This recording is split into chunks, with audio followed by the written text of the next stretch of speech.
आज की हमारी कहानी की लेखिका हैं शिवानी जी। कहानी का शीर्षक 3 कन्या। विभाजन से पूर्व शिलोंग जाने के लिए सबसे सुगम यात्रा स्टीमर से हबीगंज पार कर रेल मार्ग से संपूर्ण की जाती थी। मुझे भी शिलोंग इसी पथ से जाना था। ब्रह्मपुत्र के समुद्र जैसे वक्ष को चीरती मछली की दुर्गंध से बसाती स्टीमर घाट पर लगते ही मैंने सामने खड़ी अनीता की मामी को पहचान लिया था। मुझे हबीगंज में रहने की असुविधा होगी, यह जानकर मेरी सहपाठिन अनीता ने अपनी मामी को पत्र लिख दिया था। तुम्हें स्टीमर से लिवा ले जाएंगी। मामी को कैसे पहचानोगी, पूछती हो? वह जोर से हंसी। शंख सा रंग, लंबा कद, माथे से भी बड़ा जूड़ा और गोद में मोम की गुड़िया सी बेबी। अनीता की वर्णन में कहीं भी अतिशयोक्ति दोष नहीं था। गोद में बेबी तो नहीं थी, पर साथ में 2 दुबली पतली रिकेटी सांवली लड़कियां थीं। इतनी सुंदर मामी की ऐसी घिनौनी जुड़वा पुत्रियां कैसे हो गई होंगी। मैं सोच रही थी, कुछ बच्चे ऐसे भी होते हैं जिन्हें चेष्टा करने पर भी दोहराया नहीं जाता। दोनों लड़कियां ऐसी ही थीं। मुझे लेने मामी अपनी विक्टोरिया गाड़ी लाई थी। गाड़ी का कलेवर जीर्ण शीर्ण हो गया था, किंतु खिड़कियों पर रेशमी झालर के पर्दे लगे थे और कोचवान की ठसकेदार मूछें और भड़कीली वेशभूषा देखकर स्वामिनी का रोब मुझ पर यथेष्ट छाने लगा था। विक्टोरिया गाड़ी चली तो मामी ने पर्दा खोल दिया। लो देखो, यह मेरा हबीगंज। एक नर्सरी राइम में तुमने भी पढ़ा होगा। एक टेढ़ा शहर था, जहां का बूढ़ा, उसकी लाठी, यहां तक कि माइलस्टोन भी टेढ़ा था। ऐसा ही टेढ़ा शहर है यह। सचमुच मैं दंग रह गई थी। हर मकान की छत टेढ़ी, खिड़की टेढ़ी, द्वार टेढ़े, यहां तक कि पेड़ों के तने भी मुझे अजीब भूतहे से टेढ़े मेढ़े लग रहे थे। सुना बहुत पहले भूकंप के भयानक भ्रुकुटी विलास ने अभागे हबीगंज की सृष्टि लय कर दी थी। मामी बोली, अभी भी छठे छमाए भूकंप होता रहता है। इसी से हर मकान की नींव देख रही हो ना, जमीन से कितनी ऊंची है। यह लो, यह आ गया हमारा बंकिम महल। तीनों मीनारें टेढ़ी होकर लग गई। चौथी टूटी तो फिर बनाई ही नहीं आओ शुंदो। मामी ने बाहर से ही पुकारा, नीतार हिंदुस्तानी ऐसे छे। अजी सुनते हो, नीता की हिंदुस्तानी सहेली आ गई है। पर यह तो हम बंगालियों से भी अच्छी बंगला बोलती है। वह हंसकर मुझे अपने पति के कमरे में खींच ले गई। जहाज से छप छप लेटे 1.25 गज की हुक्के की जरीदार नली गुड़गुड़ाते मामा बाबू उठ बैठे।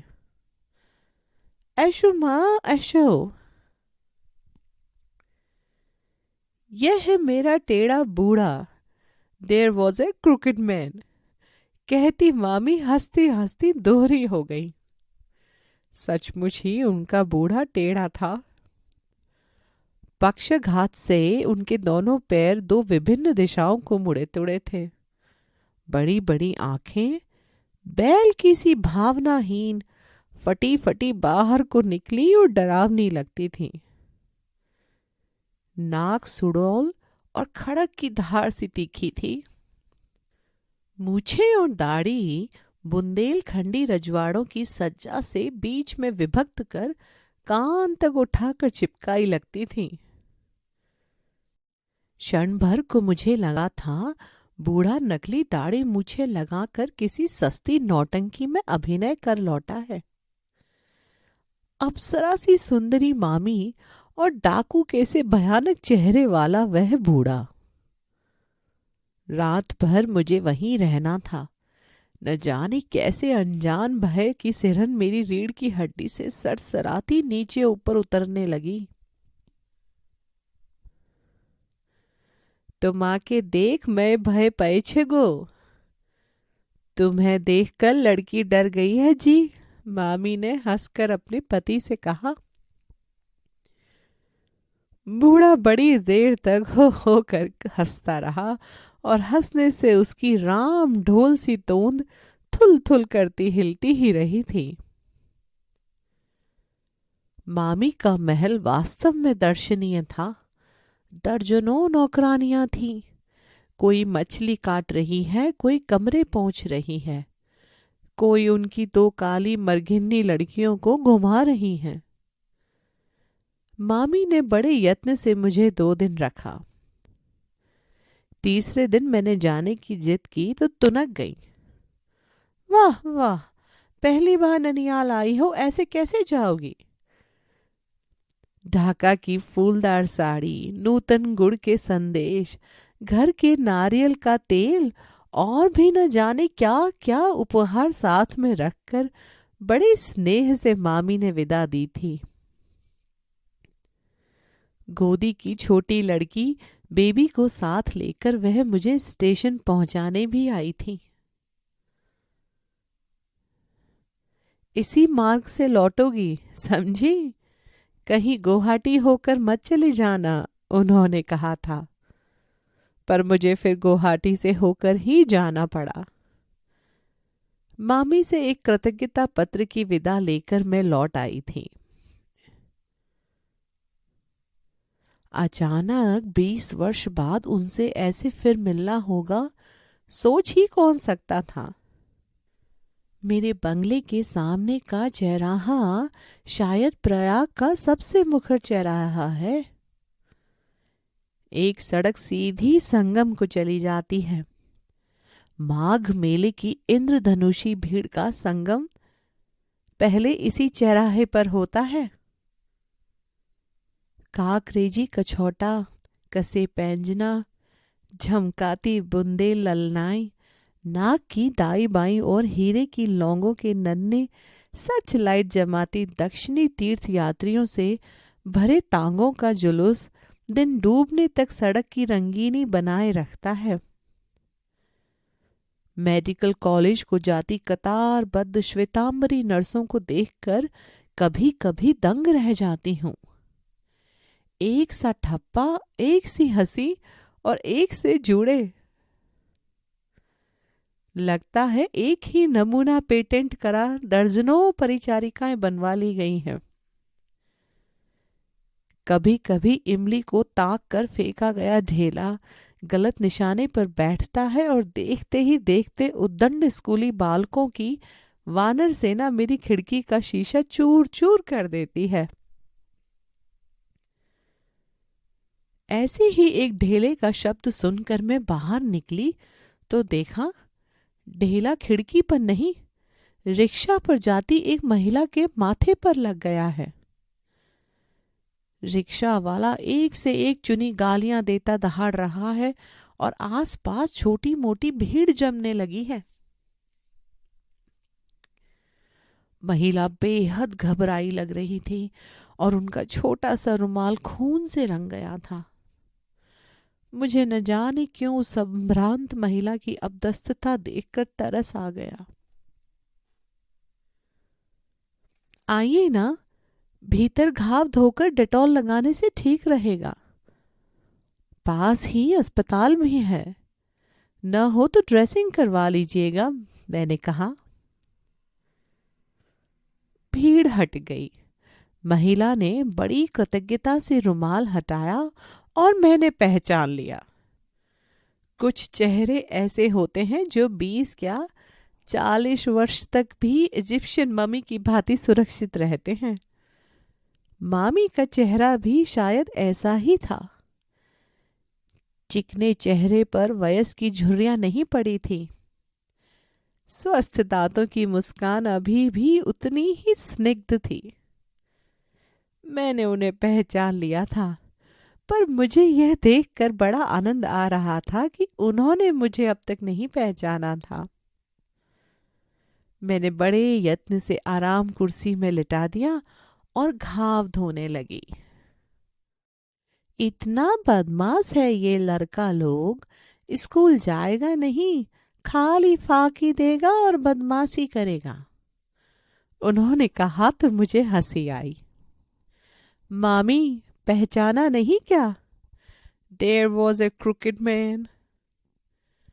मामी ने मुझे गौर से देखा। ओ माँ, यही तो सोच रही थी मैं, कहाँ देखा है इस लड़की को। मामी मुझसे लिपट गई। अब मेरा टेढ़ा बूढ़ा कहाँ रह गया बेटी? रह गया है यह निगोड़ा टेढ़ा कपाल। आप यहाँ कब आई मामी? मैंने पूछा।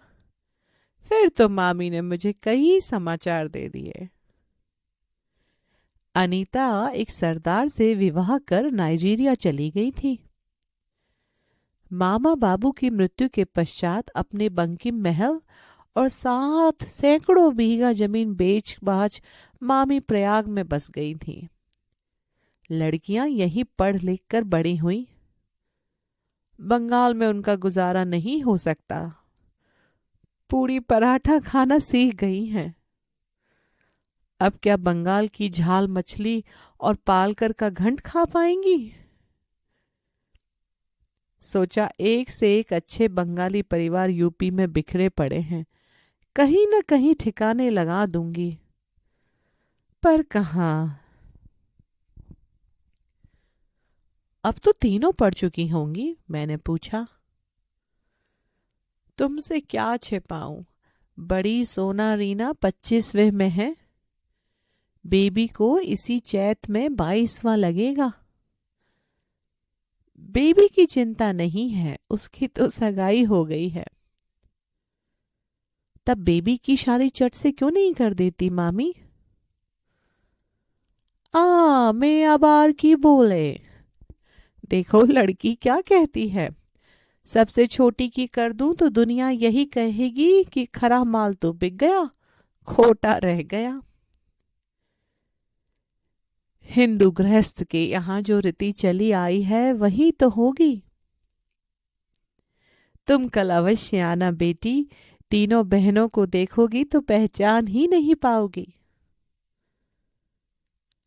अपने पार्क रोड के बंगले का पूरा नक्शा खींचकर मामी ने मुझे थमाया। दूसरे दिन सुबह ही मैं चल दी। इलाहाबाद की पार्क रोड मुझे किसी सुंदरी किशोरी विधवा सी लगती है।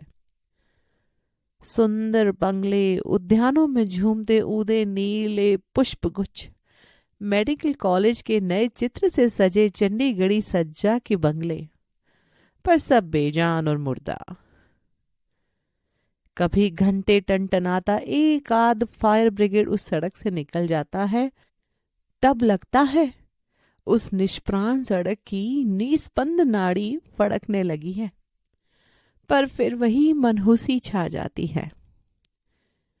उस दिन एक गंदा बुर्का ओढ़े एक मुस्लिम महिला सड़क से लगी जीर्ण मजार पर बेले का गजरा चढ़ा लोबान जला रही थी। उसी लोबान का मीठा धुआं पूरी सड़क पर फैल गया था।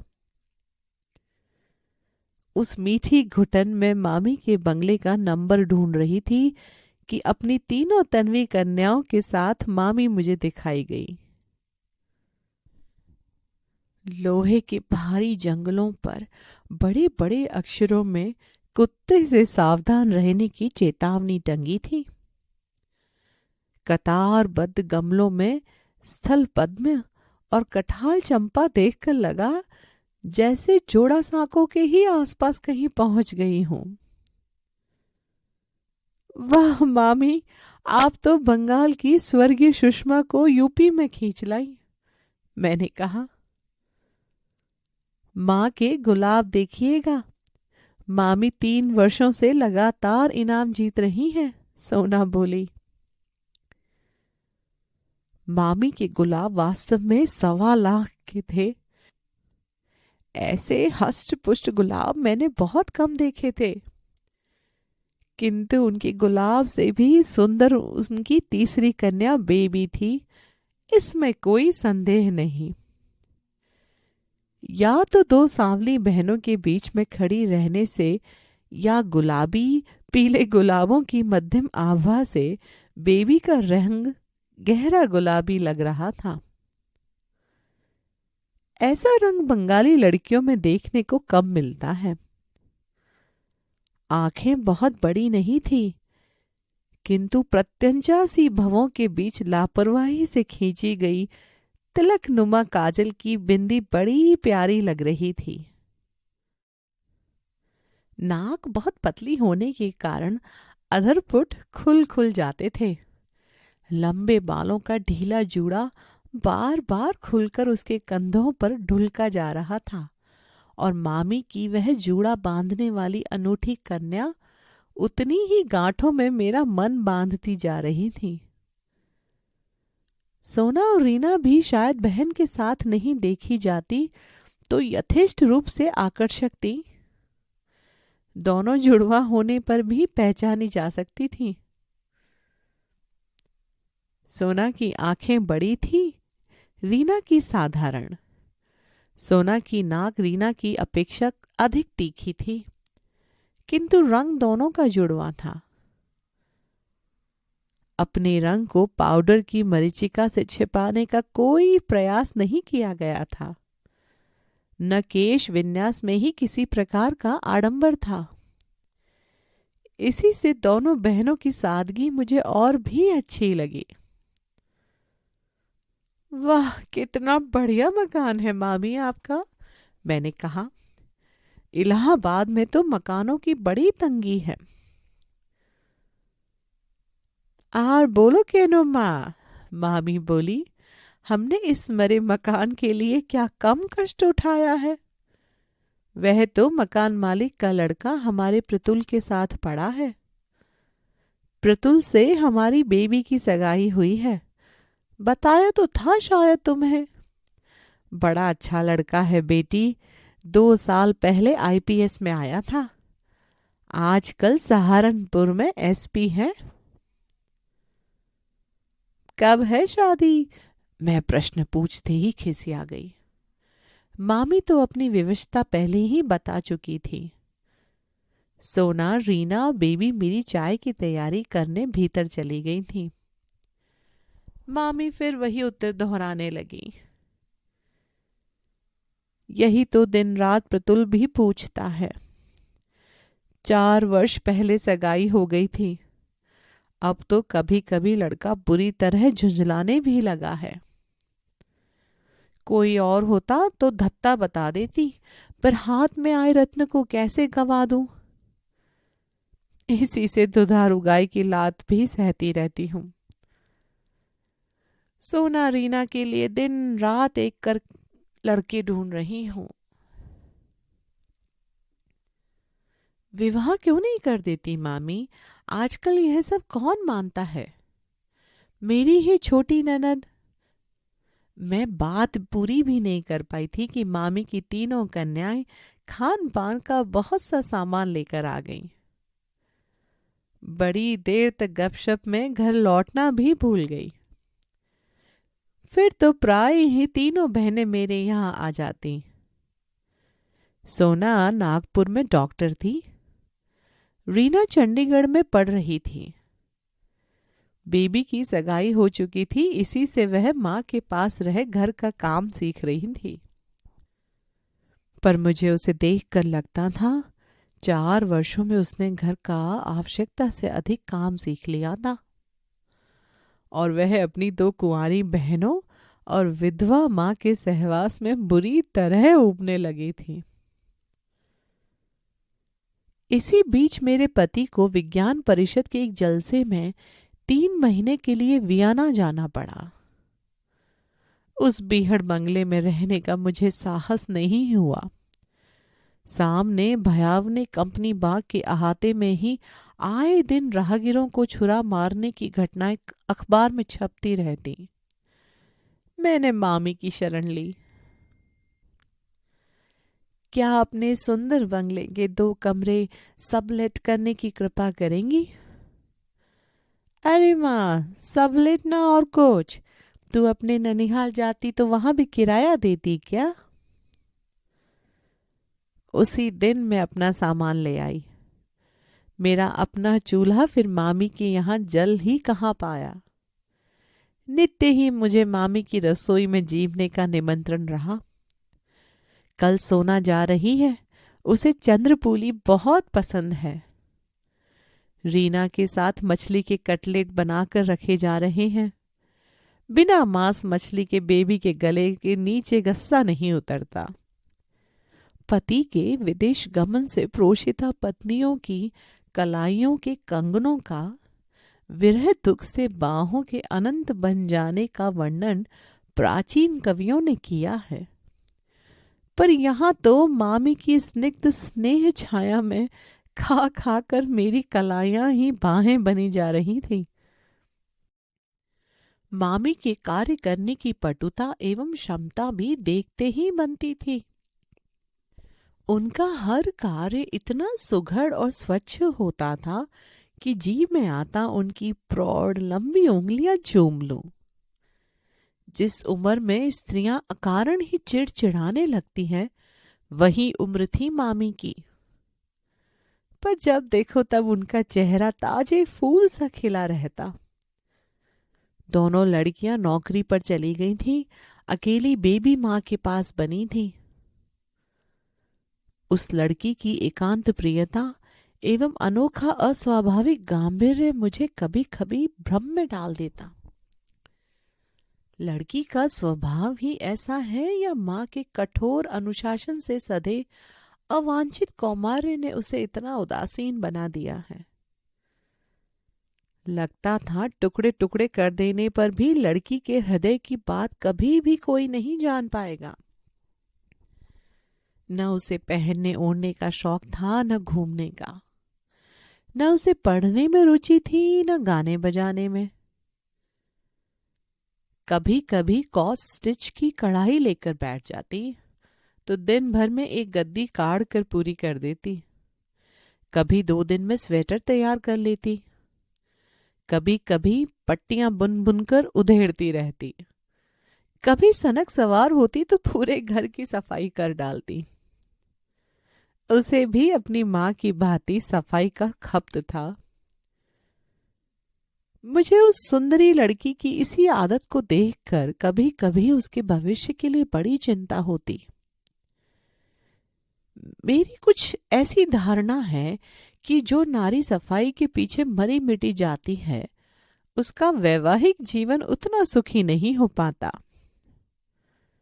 जिसका सारा समय यही सोचने में बीत जाता है कि उसकी पलंगों पर बिछे पलंग पोशों की समानांतर रेखाओं का माप कितने इंच और कितने सेंटीमीटर की परिधि में बंधा रहना चाहिए। मेज पर सजी पुस्तकों की जिल्दों का रंग कैसे मैच किया जाए कि सुंदर लगे, या बक्स में साड़ियों की तह कैसे पिरामिड के स्तूपाकार गड्ढों में सजाई जाए। उसके पास अपनी गृहस्थी की मुख्य समस्याओं के मनन के लिए कभी कभी बहुत कम समय रह जाता है। उस नारी का पति कभी तौलिए की लूंगी बांधे कमरों में इधर उधर नहीं घूम पाता। बिस्तर की सिलवट बिगाड़ने का दुस्साहस करने पर गृहस्थी में तूफान खड़ा हो जाता है। उस ग्रह के बच्चे सजे सवरे गुलदस्तों में बंधे कटे पुष्प गुच्छों की ही भांति सुंदर पर निर्जीव लगते हैं। अपने ग्रह को आवश्यकता से अधिक सज्जा प्रदान करने में कभी कभी ऐसी कलात्मक रुचि की नारी के हृदय का अंतरंग कक्ष बिना झाड़ा ही रह जाता है और उसमें प्रयत्न की मकड़ी अपना ताना बाना बुन लेती है। सज्जा या ऑर्डर पुरुष का गुण है। इधर उधर चीज फेंकने, रुचि से कपड़े न पहनने, दाढ़ी बढ़ा, बीमार मजनू की सूरत लिए इधर उधर घूमने वाला पुरुष जिस लापरवाही से अपने व्यक्तित्व की अवहेलना करता है, उसी लापरवाही से कभी अपने परिवार की भी अवहेलना कर सकता है। स्त्री की जितनी ही अस्त व्यस्त गृहस्थी होगी, उतना ही सुलझा उसका पारिवारिक जीवन रहेगा।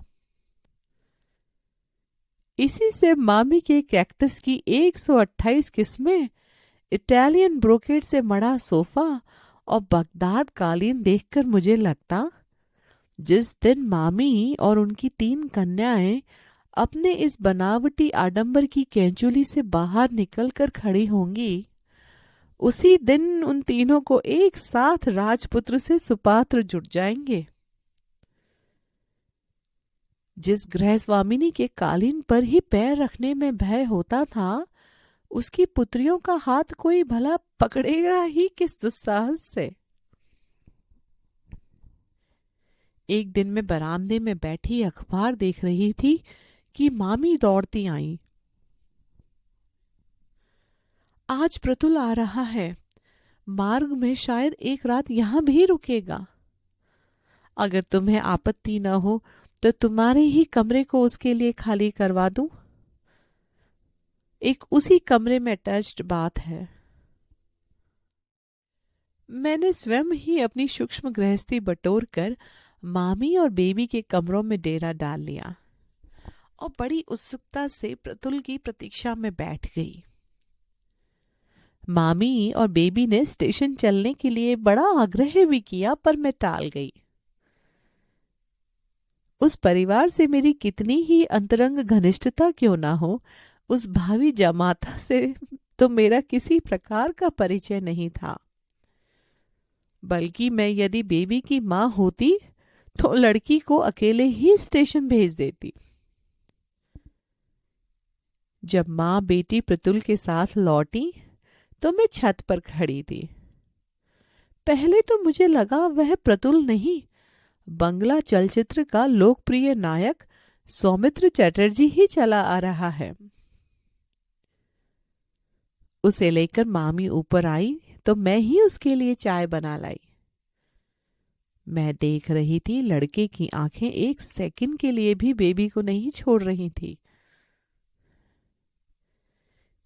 यह तुम्हारा गुसलखाना है बेटा, मामी बड़े स्नेह से बोली। वैसे तुम तो कई बार पहले भी आ चुके हो।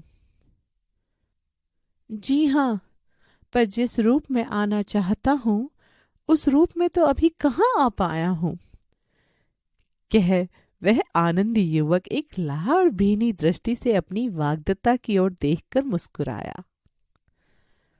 मैं नहा धोकर आता हूं, बेबी तुम तैयार हो जाओ।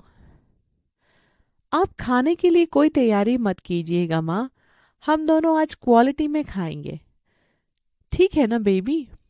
उसने कुर्ते के बटन खोलते खोलते कहा और तौलिया पकड़कर उठ गया। हाँ, मैं तो तैयार ही हूं। बेबी उस दिन जितनी सुंदर लग रही थी उतनी पहले कभी भी नहीं लगी। बेबी उठकर बाहर जाने लगी तो मैं उठ गई। अचानक आंधी की भांति मामी ने आकर उसका हाथ पकड़ा और फुसफुसाने लगी, भूखा मैं, मूर्ख लड़की, इतनी देर से तुम अकेली उसके साथ क्वालिटी जाओगी? जरा भी अकल नहीं है छोकरी को, लोग देखेंगे तो क्या कहेंगे? बेबी का खिला चेहरा अचानक सूख कर लटक गया। हद करती है मामी, मैंने उस सरल लड़की का पक्ष लिया। कौन क्या कहेगा, सभी को पता है कि दोनों एंगेज्ड हैं। आजकल कौन ऐसा दामाद है जो विवाह से पहले ससुराल नहीं हो आता? नहा धोकर गुनगुनाता प्रतुल बाहर आ गया। बेबी एक गिलास पानी तो ले आओ, गला सूख गया है। उसके पानी से भीगे बालों की लटें छल्ले सी बनाती ललाट पर फैल गई थी। स्पष्ट था कि माता पुत्री के तनाव से अनभिज्ञ था। वाह, आप तो अभी से बेचारी लड़की पर हुकूमत चलाने लगे। मैंने परिहास कर मामी को हंसाने की चेष्टा की, पर मामी नहीं हंसी। दोष क्या मेरा है? देखिए ना, 4 साल से ललाट पर मेरा रिजर्वेशन स्लिप लटकाए यह बेहया लड़की घूम रही है। बेबी पानी लेकर लौटी, किंतु जिस समझबूझ से पानी मंगाकर प्रतुल कमरे में चला गया था वह प्रयोजन सिद्ध नहीं हो पाया। प्यासे की प्यास बहुत गहरी थी। जलवाहिका के साथ साथ मामी भी कमरे में जम गई और देश की बिगड़ती खाद्यान्न स्थिति का लेखा जोखा देती भावी जामाता को बोर करने लगी। मैं अपने कमरे में साफ सुन रही थी।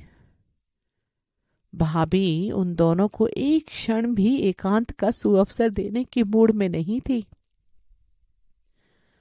मुझे मन ही मन मामी की अल्प बुद्धि पर क्षोभ हो रहा था। जामाता कितना बढ़ गया है इसका उन्हें कोई ध्यान ही नहीं था। मैं तो उन्हें पहले भी कई बार समझा चुकी थी। लंबी सगाइयां विदेशियों को शोभा देती हैं, हम भारतीयों को नहीं।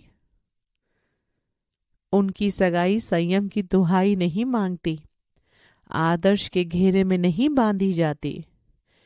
इसी से उस सगाई को सुगमता से निभाया जा सकता है। पर संस्कार रजुबुद्धा मामी की समझ में कुछ नहीं आया था। हुआ वही जो मुझे भय था। रात के 8 बजे, 9, 10, 11 सब एक एक कर बजते रहे, पर मामी ये बेबी के पीछे निरंतर छाया सी घूम रही थी। प्रतुल का कंठ स्वर क्रमशः ऊंचा होता जा रहा था। यह आपकी सरासर जाति है। बेबी मेरी वाग्दत्ता पत्नी है। मैं इसे जब चाहूं घुमाने ले जा सकता हूं। सच पूछिए तो मैं इस लंबी सगाई से ऊब गया हूं। पता नहीं कब आपकी गुणवंती कन्याओं का विवाह हो और कब मेरे इस नीरस क्यू का अंत हो। जितनी बार भी आया हूं आपने यही असहयोग आंदोलन किया है। आज इस बात का फैसला करके रहूंगा। मामी ने उत्तर में पता नहीं क्या गुनगुन की कि लड़के का पारा एकदम ही चढ़ गया। तो जाइए, अपनी 3 कन्याओं का ढोल गले से बांध घूमती रहिए। मैं जा रहा हूं। समझ लीजिए फिर कभी नहीं आऊंगा। एक बार फिर पूछता हूं, बेबी चलोगी मेरे साथ घूमने? मैं अपने कमरे से चीख चीख कर उत्तर देना चाह रही थी, हाँ चलेगी प्रतुल, अवश्य चलेगी। बड़े प्रयत्न से मैंने अपने को रोका। बेबी का उत्तर कतिपय विवश सिसकियों में आया, पर मामी का कठोर कंठ स्वर अचानक कर्कश होकर गूंज उठा। नहीं नहीं, 100 बार नहीं। क्या समझा है, राय बहादुर बनर्जी परिवार की कुंवारी लड़की रात आधी भर चेक बाजार में घूमती फिरेगी? कितना नासमझ मूर्ख युवक है वह, मैं सोचने लगी। ऐसे अवसरों पर छल बल से भी तो काम लिया जा सकता है। यदि वह यहाँ पहले आ चुका है तो अवश्य ही जान गया होगा कि मामी के कमरे का द्वार रात भर खुला रहता है। यही उनकी एकमात्र दुर्बलता है। बंद दरवाजे के भीतर उन्हें नींद नहीं आती। बेबी की खाट एकदम द्वार से सटी लगी है और एक बार नींद आने पर मामी के कानों में नगाड़े पीट कर भी कोई उन्हें नहीं जगा सकता। इतनी भी बुद्धि नहीं है तो लड़की को लेकर भाग क्यों नहीं जाता? ठीक है, मैं जा रहा हूं। प्रतुल शायद सचमुच ही चला गया, क्योंकि बेबी की सिसकियां मेरे कमरे के निकट आती गई। मामी उसे निश्चय ही घसीट कर ला रही थी, क्योंकि बीच बीच में पोकमय पागल लड़की का स्वर आ रहा था। अचानक भत्त सी आवाज हुई और कटे पेड़ सी बेबी मेरे पार्श्व के पलंग पर आ गिरी। मेरी समझ में नहीं आया उसे आश्वासन दूं या नींद का बहाना बनाकर लेटी रहूं। नींद का बहाना बनाने में ही मुझे लाभ दिखा। प्रतुल सचमुच ही लौट कर नहीं आया। बेबी कई दिनों तक अपने कमरे में सिसकती रही। मुझे उस मूर्ख लड़की की अकर्मण्यता पर बड़ा दुख होता, पर बचपन से ही मां के कठोर अनुशासन ने उसकी रीढ़ की हड्डी तोड़कर रख दी थी। कोई बात नहीं, मामी कहती, बंगाल की धरनी क्या योगी युवकों से एकदम रीति हो गई है। इसी वर्ष 2 लड़के आईपीएस में आए हैं। एक का तो पिता भी डीआईजी है। बरिशाल में उसकी ननिहाल है। वही मेरी बड़दी। आज ही लिखती हूं, ऐसे ऐसे 20 प्रतुल तेरी जूतियां चाटेंगे। पर बेबी को जैसे जूतियां चटवाने की कोई आकांक्षा नहीं थी। इसी बीच मैं अपने बंगले में लौट आई थी। पति और बच्चों के साथ जब पहाड़ यात्रा से लौटी तो मामी से मिलने गई। बेबी की दोनों बहनें छुट्टियों में फिर आई हुई थीं और तीनों कन्याओं की उपस्थिति ने बहुत हद तक पिछली उदासी झाड़ पोंछ दी थी। फिर एक से रंगों के कार्डिगन बुने जाने लगे थे। फिर से 3 दिन के 3 शो सिनेमा देखे जा रहे थे।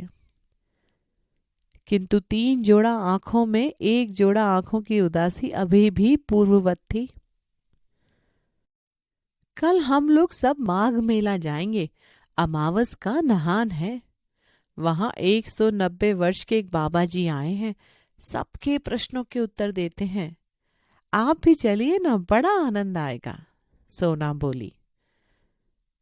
माँ को प्रश्न हम नहीं पूछने देंगे।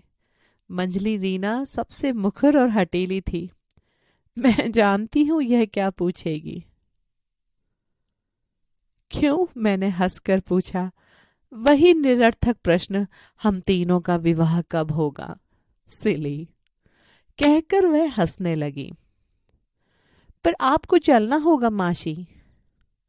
आपको चलना ही होगा, बेबी ने कहा। तो मैं उसकी करुण याचना, पूर्ण दृष्टि का निमंत्रण टाल नहीं सकी। कभी मैंने उसका पक्ष लिया था, शायद उस कृतज्ञता को भूल नहीं पाई थी बेचारी। मामी ने एक बड़ा सा बजरा किराए पर ले लिया था। अन्य यात्रियों से भरी नावों की अपेक्षा हमारा हल्का फुल्का बजरा सर्राटे से तैरा जा रहा था। 3 कन्याएं एक दूसरे से माथा सटाए, एक से रंगों के 3 कार्डिगन मशीन की तेजी से खटाखट बुनती जा रही थी। अचानक गीत गाती ग्रामीण स्त्रियों से भरी एक नाव हमारे पास से गुजर गई। देख रही ना, वह नीली साड़ी वाली ग्राम्या कितनी सुंदर लग रही है, सोना ने कहा। और देखूं दीदी, कहती दोनों बहनें आगे की ओर झुक गई। नाव तिरछी हो गई। मैंने भी उत्सुकतावश नीली साड़ी वाली को देखने के लिए दृष्टि फेरी। मैंने जिसे देखा उसे शायद 3 कन्याएं नहीं देख पाई। एक सरकारी पुलिस की नाव में 3-4 लाल पगड़ीधारी रौबदार थानेदार खड़े थे, जैसे लखनऊ के बने मिट्टी के खिलौने हो। स्वयं नाव खेता, कंधे में कैमरा लटकाए, पार्श्व में अपनी अग्निवर्ण सुंदरी अस्मी पत्नी को लिए प्रतुल मुस्कुराता खड़ा था। मैं मामी से सुन चुकी थी कि उसने एक अस्मी बरुआ लड़की से विवाह कर लिया है। कहिए, कैसी हैं आप सब? खूब भेंट हुई। वह अपनी नाव को तेजी से खेता एकदम इतने निकट ले आया कि उस रौबदार सरकारी नाव की टक्कर खाकर हमारा जीन शीन बजरा डगमगा गया। लग रहा था उसने जानबूझकर ही ऐसा किया है, क्योंकि उसकी दुष्टतापूर्ण आंखें प्रतिशोध की चिंगारियां बरसा रही थीं। वह केवल बनियान और पैंट पहने नाव चला रहा था। नीली जर्सी गले से बंधी झूल रही थी। नंगी जोड़ी ताम्रवर्णी छाती दर्पण से चमक रही थी। मामी प्रस्तर प्रतिमा सी चुपचाप बैठी थी। सोना और रीना को जैसे सांप सूंघ गया था। दोनों के हाथ की बुनाई गोदी में गिर गई थी। अकेली बेबी मंत्र मुग्ध दृष्टि से अपने खोए उस रत्न को निहार रही थी जिसे उसने अयत्न और अवज्ञा से गंवा दिया था। न उस दृष्टि में द्वेष था, न घृणा, न प्रतिशोध, न करुणा। था केवल प्रेम, अबाध निश्चल प्रेम।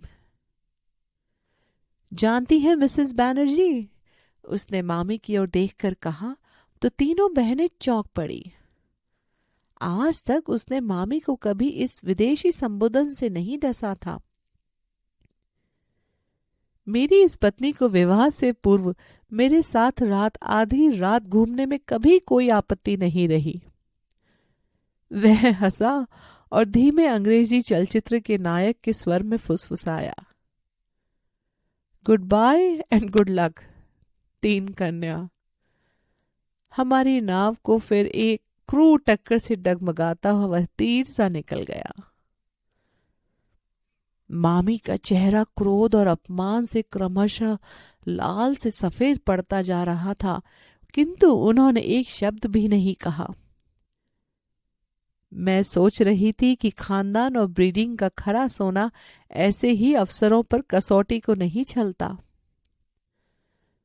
दोनों बहनें गोद की बुनाई को उठा सिंक से नीचे गिर गए फंदों को फिर पिरोने लगी। अकेली बेबी अभी भी अचल बुनाई थामे लहरें काटती तीर सी भागी जाती उसी नाव को एकटक देख रही थी, जिसके पीछे खड़े तीन थानेदारों के झब्बेदार रेशमी साफों की झालरों के बीच से दिखती प्रतुल के गले से बंधी उसी की बुनी नीली जर्सी की निर्जीव बाहें धीरे धीरे ओझल होती जा रही थी। मुझे लगा यह त्रिवेणी तट नहीं, ब्रह्मपुत्र का विस्तृत वक्ष है, जिसके तट से दिखती हबीगंज की टेढ़ी मेढ़ी बस्ती के बीच तीन टेढ़ी और चौथी टूटी मीनार लिए अभिशप्त बैनर्जी परिवार का बंकिम महल चुपचाप खड़ा है।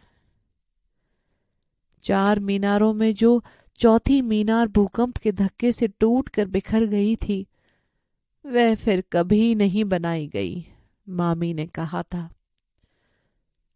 सोचती हूं आज भाग्य का भूकंप जो फिर वही क्रम दोहरा रहा है, उसका अंत भी क्या वैसा ही रहेगा? अगर आपको हमारा यह वीडियो पसंद आया हो तो चैनल को जरूर सब्सक्राइब करें और अपनी राय कमेंट में लिखना ना भूलें। आपका छोटा सा सपोर्ट हमें और कहानियां आप तक पहुंचाने की, आगे बढ़ने की ताकत देता है। धन्यवाद। फिर मिलते हैं अगली कहानी में।